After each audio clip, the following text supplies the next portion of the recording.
Bom dia, gente mais linda desse mundo. Tudo bem com vocês? Olha, nós fizemos aí uma meditação, foi uma jornada de uma semana para relembrar o motivo pelo qual estamos na bonecaria e o agir de Deus durante todo esse período. E olha, fez tão bem relembrar.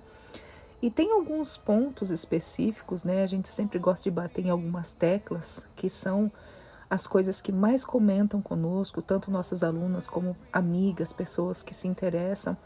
E nesse ramo aí da bonecaria nós aprendemos muito e temos aprendido muito. Então, eu acredito que 0,1% de tudo que nós vivemos a gente conseguiu colocar essa semana nessas meditações.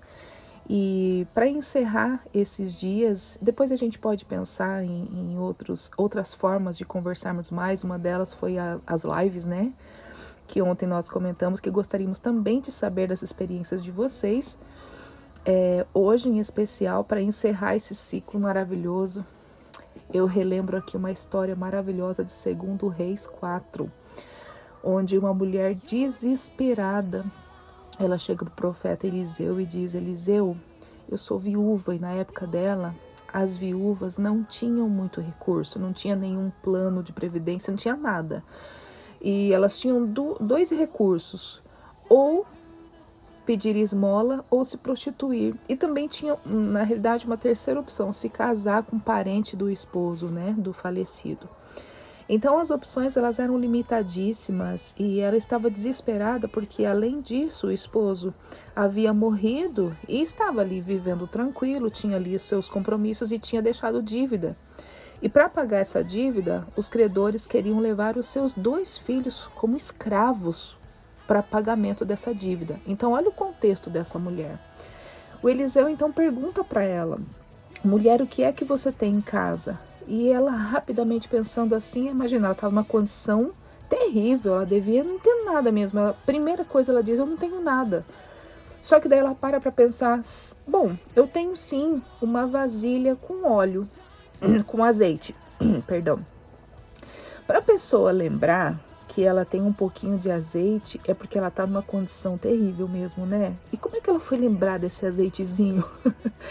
Pensa bem, se você não tem nada no seu armário, você não tem nada para comer, perdão, você não tem nada de valioso, aí você lembra que tem um restinho de óleo lá para fazer uma pipoca, vamos dizer assim. Você ia lembrar que você tem isso? Você ia lembrar que isso tem valor? Pois é.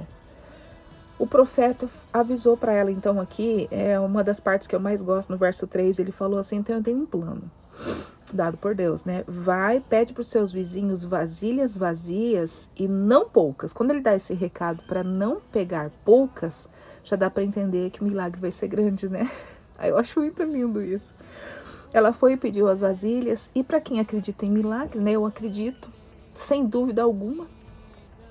Ela então, ele falou para ela ir no quarto, só ela e os filhos, e deitar aquele azeite que ela tinha, deitar nas vasilhas. E o azeite se multiplicou, encheu todas as vasilhas, ao ponto do filho falar: mãe, ao ponto dela falar: filho, me traga mais uma vasilha. Mãe, acabou. E instantaneamente o azeite acabou também. Ele parou de se multiplicar. O mais lindo também dessa história é que ela chegou para o profeta e falou: tá bom, tô cheia de vasilha, cheia de azeite aqui, e agora? Mas claro, maravilhada. Ele falou: então vai, vende. Não tinha acabado ali. Vai, vende, paga a sua dívida e vive do resto. Então, o que eu entendo aqui é que Deus se preocupou dela pagar a dívida e ainda deu um troquinho para ela ter uma aposentadoria. Um troquinho, né? Então imagina quão valioso era o azeite, né? Valioso ao ponto dela lembrar que tinha. E imagina quantas vasilhas vazias aqueles vizinhos também emprestaram. Tem muita coisa para a gente aprender com essa história. Só que junto com ela eu quero emendar uma outra rapidinho aqui para você entender uma coisa. Eu lendo isso aqui um dia, a gente tem um plano de ler um capítulo da Bíblia por dia, né? Que se chama, é um projeto Reavivados por Sua Palavra. E bem nesse dia eu estava lendo aqui, e nesse dia eu não tinha praticamente nada no armário. A gente era recém-casado, não tinha quase nada no armário. E resumindo, eu quero contar aqui para você. Eu só sei que isso inflamou meu coração. Eu falei, mas meu Deus, para ela tinha um pouquinho de azeite. Eu tô olhando aqui, o que é que eu posso fazer? A gente é recém-casado num lugar que ninguém me conhecia. Tudo que eu trabalhei até naquele momento ali, não tinha como eu aplicar. E eu falei, mas meu Deus, o que é que eu vou fazer?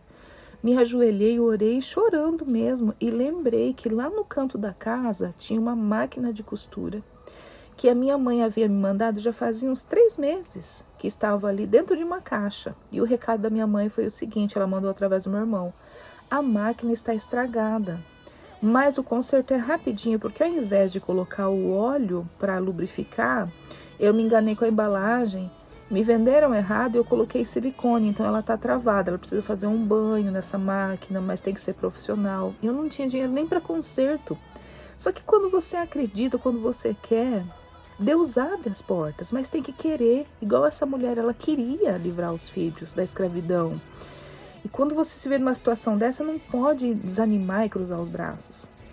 Comentei com meu esposo, ele foi vender livro no Farol para a gente ter dinheiro, para ter uma passagem para levar para outra cidade para consertar, porque ali onde a gente morava não tinha como consertar. Fomos, viajamos, desembarcamos com aquela máquina pesada, indo para lá e para cá, levamos para o concerto, depois fomos buscar, pagamos, tá, a máquina tá ali. E agora, meu Deus, eu não sei costurar, eu não sabia. Sempre foi a Mari, minha irmã, mais habilidosa para ajudar a minha mãe. Eu ficava com as outras coisas, com limpeza da casa, ia fazendo outras coisas. E não tinha YouTube na época para eu pesquisar. Na realidade tinha, mas eu não tinha acesso à internet. Então, de vez em quando, eu fazia uma ligação para minha mãe. Mãe, como é que eu faço isso? Ela passa a linha assim, me explicando. Quer saber? A história é tão grande. Daria aí mais uns 10 vídeos, mas eu vou resumir contando para você. Eu peguei um desafio, me doaram tecidos jeans e eu comecei a fazer bolsas. Fiz bolsas. Uma amiga olhou para mim e como é que eu vou vender essas bolsas? Eu não conheço ninguém. Minha amiga que morava do lado, me dá aqui uma que eu vou levar na universidade. Ela levou e ali, se eu tivesse R$5, já era o dinheiro para a gente almoçar. Eu dava um jeito de fazer um almoço com R$5, que era o dinheiro que eu cobrava para fazer um design de sobrancelha. E ela chegou com R$35, foi o dinheiro que ela estipulou, quanto valia a bolsa. E ela falou assim, olha, tá aqui seus R$35 e eu voltei com uma encomenda de mais 30 bolsas. Toda a turma quis uma bolsa. Uma para me ajudar e outra porque gostaram. Aquilo eu peguei um gosto tão grande que eu fui costurando que tal. Aí a dona do local onde a gente morava falou assim, se você fez bolsa, você faz uma roupinha para mim, hein? Tem a formatura do meu filho, faz um vestido. Eu falei, ela, não, se estragar o tecido não tem problema, faz. Ela acreditou em mim, eu fui lá com fé, ligando, chorando para minha mãe. Mãe, agora eu não sei pregar zíper. Cortava os tecidos fora do fio, era só por Deus que não torcia a roupa no corpo das pessoas. Em resumo disso, eu pegava eventos grandes, e eu fico muito emotiva de lembrar, mas eu comecei a pegar eventos grandes como noiva, fazia vestido da noiva, das damas. Minha mãe foi para lá me ajudar a costurar várias vezes, tanto que minha mãe mudou para lá quando eu saí de lá e ficou com todas as clientes. Minha mãe costurou tanto que chegou a ficar até com dor nas mãos. Olha, eu só sei que quando Deus multiplica o azeite, a bênção é tão grande que você abençoa tanto você como os outros. E eu quero te dizer que Deus está disposto a multiplicar o seu azeite. Se você parar para pensar, quando o profeta disse o que é que você tem na sua casa, eu pergunto para você agora, o que é que você tem na sua casa? Às vezes a sua casa não é a casa material, é dentro de você, o que você tem dentro da tua casa. Que perspectiva que você tem, que vontade que você tem, que talento que você tem. Deus está disposto a multiplicar o seu azeite. Pare para pensar onde ele está. Coloque à disposição de Deus que você vai ver ele se multiplicando. Um beijo, tenha um bom dia.